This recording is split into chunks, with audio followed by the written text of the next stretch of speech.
పరిస్థితిని గమనించి రెవెన్యూ చేయడం లేదు అని అంటే తాను ఇంట్లో ఉండే పరిస్థితి లేదు కాబట్టి తాను ఇంట్లో ఉండడం లేదు. తాను ఇల్లు మునిగిపోయింది కాబట్టి తాను ఇంట్లో ఉండే పరిస్థితి లేదు కాబట్టి తాను ఇంట్లో ఉండడం లేదు. ఆ ఇంట్లో తాను ఉండకపోవడం కూడా ఏదో పెద్ద ఘనకార్యం అన్నట్టుగా ఇంట్లో నీళ్లున్నాయి కాబట్టి ఉండలేకుండా ఉండే పరిస్థితి ఉంది కదా అని చెప్పుకోలేక అది చెబితే తనకు పబ్లిసిటీ రాదనే ఉద్దేశంతో కలెక్టర్ కార్యాలయం అంటాడు, కలెక్టర్ కార్యాలయంలో నేను ఉంటున్నానంటాడు, ప్రజల కోసమే అదే తానేదో ఉంటున్నట్టుగా బిల్డప్ ఇవ్వడం.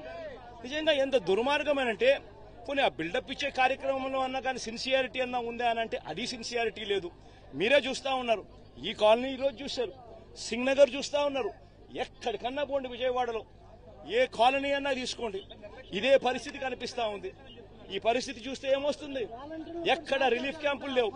బుధవారం నాడే ఇరిగేషన్ సెక్రటరీ డ్యాముల్లో ఉన్న ఫ్లడ్ కుషన్ ఏర్పాటు చేస్తూ కాస్తో కూస్తో ప్రతి డ్యాంలోనూ కొన్ని నీళ్లను కిందికి వదిలేసి ఫ్లడ్ కుషన్ ఇరిగేషన్ సెక్రటరీ ఏర్పరిచిందంటే బుధవారం రోజు రెవెన్యూ సెక్రటరీ పరిస్థితిని గమనించి ఎక్స్ట్రీమ్ రెయిన్ఫాల్ రాబోతోందనే పరిస్థితిని గమనించి రెవెన్యూ సెక్రటరీ రిలీఫ్ క్యాంపులన్నీ కూడా ప్రణాళికాబద్దంగా ఏర్పాటు చేసి ఉండింటే ఆ రిలీఫ్ క్యాంపులలో వసతులన్నీ కూడా ఈ జనాభాకు తగ్గట్టుగా రిలీఫ్ క్యాంపులు ఏర్పాటు చేయడం, జనాభాకు తగ్గట్టుగా ఆ రిలీఫ్ క్యాంపులలో వసతులు ఏర్పాటు చేయడం రెవెన్యూ సెక్రటరీ గాని చేసి ఉండింటే హోమ్ సెక్రటరీ వెంటనే తాను కూడా లోతట్టు ప్రాంతాల్లో ఉన్న ఈ ప్రజలందరినీ కూడా రిలీఫ్ క్యాంపులకు షిఫ్ట్ చేసే కార్యక్రమం హోమ్ సెక్రటరీ కూడా చేసి ఉండింటే 3 డిపార్ట్మెంట్లు అనుసంధానంగా పనిచేసి ఉండింటే ఈ విపత్తు ఉండేది కాదు. మా హయాంలో, మా ప్రభుత్వ హయాంలో గోదావరి జిల్లాలో వరదలు వస్తే 42,000 మంది జనాభా 40,000 మంది జనాభా ఉంటే 36,000 మంది పైగా రిలీఫ్ క్యాంపులలో ఉండేవాళ్ళు. ముందుగానే వాలంటీర్లు అప్రమత్తమయ్యేవాళ్ళు, ముందుగానే సచివాలయ సిబ్బంది అప్రమత్తమయ్యేవాళ్ళు, ముందుగానే కలెక్టర్లు అప్రమత్తమయ్యేవాళ్ళు, ముందుగానే వాళ్ళందరికీ ఇన్ఫార్మ్ చేసేవాళ్ళు.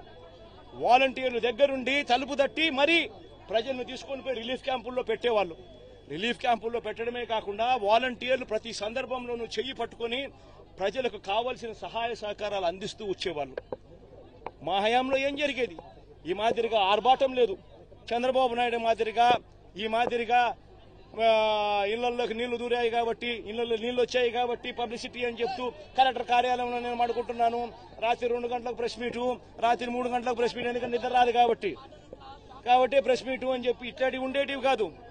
కలెక్టర్లకు క్లియర్ కట్ గా మెసేజ్ పోయేది, వారం రోజులు మీకు టైం ఇస్తా ఉన్నా, వారం రోజుల తర్వాత మేము వస్తాము, వారం రోజుల తర్వాత స్వయంగా నేనే ముఖ్యమంత్రి హోదాలో నేను వస్తాను, నేను వచ్చేసరికి ఏ ఒక్కరు కూడా ఫలాని రకంగా నష్టం జరిగింది, ఫలాని కలెక్టర్ మాకు సరిగ్గా పలకలేదు, ఫలాని కలెక్టర్ మాకు సరిగ్గా పనిచేయలేదన్న మాట రాకూడదు అని చెప్పి గట్టిగా ఇన్స్ట్రక్షన్స్ ఇచ్చేవాళ్ళం.